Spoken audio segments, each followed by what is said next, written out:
Good morning, नमस्कार। Rather आज भी गुड मॉर्निंग नहीं बोलते, मॉर्निंग नमस्कार। क्योंकि आज भी मार्केट की अवस्था थोड़ी खराब है। Market is down by almost 1%। और इम्पॉर्टेंट बात यह है कि मार्केट अपने 200 डे मूविंग एवरेज 23,500 के अब नीचे, काफी नीचे ट्रेड करने लग गया है। इनफैक्ट निफ्टी जैसे मैं बात कर रहा हूँ अभी तकरीबन 23,300 के लेवल पे है। 200 डे मूविंग एवरेज एक बहुत बड़ा साइकोलॉजिकल नंबर होता है, और उसके नीचे मार्केट का होना, इसका मतलब ये है कि कहीं कुछ है जो कि शायद हमें नहीं पता है और इमर्ज होगा। और आज सुबह जब हमने मॉर्निंग का अपना देखा न्यूज, तो देखा अडानी के ऊपर में एसईसी ने केस कर दिया है, ब्राइबरी का केस कर दिया है। तो ये देखिए, अडानी वाला एपिसोड ना ये बहुत दिनों से चल रहा है। और आपको तो पता ही है, हैमरगन रिसर्च है और पूरी एक होंगे गैंग पूरा लगा हुआ उनके पीछे कि कैसे अडानी का वर्किंग को डिस्टर्ब किया जाए। और मैं इसको पॉलिटिकल वेंडेटा या पॉलिटिकल एंगल नहीं देना चाहता हूँ, but definitely there is something which probably a sane mind like us are not able to comprehend. तो शायद मार्केट को इसका बार बार एक प्रकोप देखने को मिलता है फॉर वॉट एवर थिंग। तो Nifty has gone down now. अगर मेरा वीकेंड वीडियो आपने देखा होगा तो मैंने उसके अंदर में कहा था कि निफ्टी में recover from here, because market जो है वो ओवरसोल्ड हो गया है और डॉलर इंडेक्स अपने हाई पॉइंट पे है। ठीक है, I think my thought process still remains the same, that definitely market oversold zone में जा चुका है। एक्सट्रीम में नहीं गया है, लेकिन ओवरसोल्ड रेंज में आ चुका है।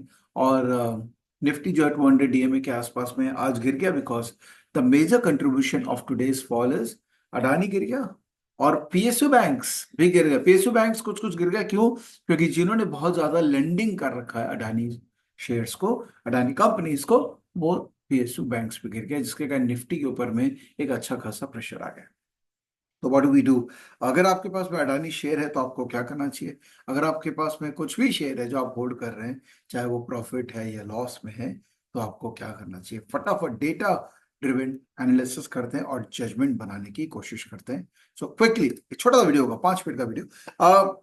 सो आज का निफ्टी का अगर मैं फॉल देखूं तो तकरीबन 1% फॉल है, जिसमें सबसे ज्यादा फॉल कंट्रीब्यूट किया अडानी ने, Adani enterprise, port, state bank of India. तो ये तीनों ने मिलके काइंड ऑफ एक डैमेज कर दिया है निफ्टी के चार्ट को। और इसके कारण ही निफ्टी जो है वो 200 डे मूविंग एवरेज के नीचे ट्रेड करने लग गया है।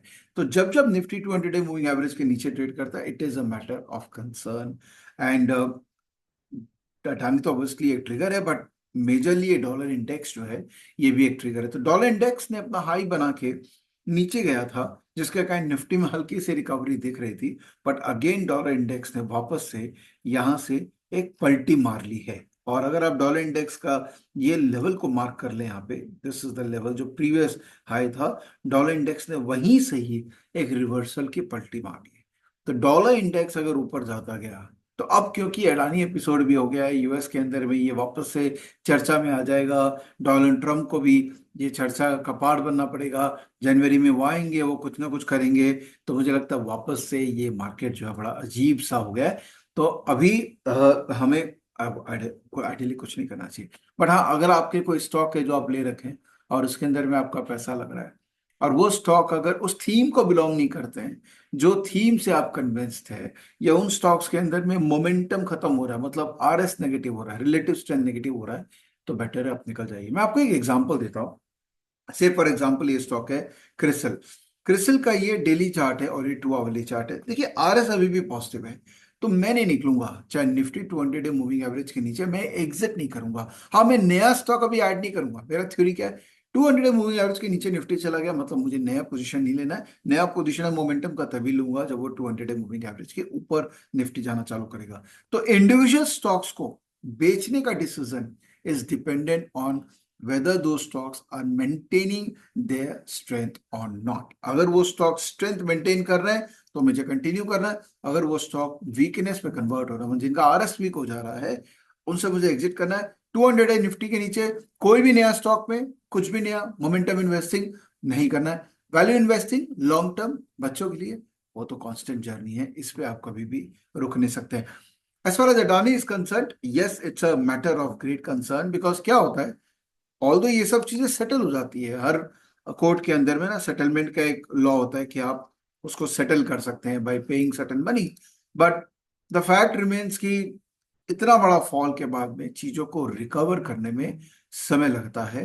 तो अगर आप ये हैंडल नहीं कर पाए, ये इस तरह का फॉल को आप हैंडल नहीं कर सकते हैं, क्योंकि अडानी जैसे स्टॉक में इस तरह के फॉल आ ही सकते हैं, हैंडल नहीं कर सकते हैं, तो आई थिंक बेटर है कि आप मूव आउट करके कोई दूसरे, आज तो नहीं मूव आउट कर सकते बिकॉज मैक्सिमम स्टॉक फ्रीज में है, बट आप मूव आउट करके दूसरे स्टॉक में चले जाइए, या भगवान को प्रे कीजिए कि ये जो प्रॉब्लम आया है इस प्रॉब्लम से अडानी निकल पाए। और हमको शायद ये भी प्रे करना पड़ेगा कि अडानी के चक्कर में जो हमारे पीएसयू बैंक्स जो स्ट्रेंथ दिखा रहे थे, पीएसयू बैंक्स में स्ट्रेंथ दिख रही थी, हाँ, वो पीएसयू बैंक्स जो है वो गिर पड़ ना जाए, बिकॉज पीएसयू बैंक्स गिरेंगे, अडानी गिरेगा, तो मार्केट को उठने में बहुत समय लगेगा। Alright, so take care of yourself. These are tough times और रियल कैरेक्टर टेस्ट इसी टफ टाइम में होता है, तो स्ट्रेस कम लेना। और अगर किसी पोजीशन से बहुत ज्यादा स्ट्रेस बढ़ रहा है तो उस पोजीशन को उस स्टॉक से हटा के दूसरे स्टॉक में, स्ट्रॉन्ग स्टॉक में डाल लेना, वही आपकी समझदारी है। Okay, thank you, bye, good day.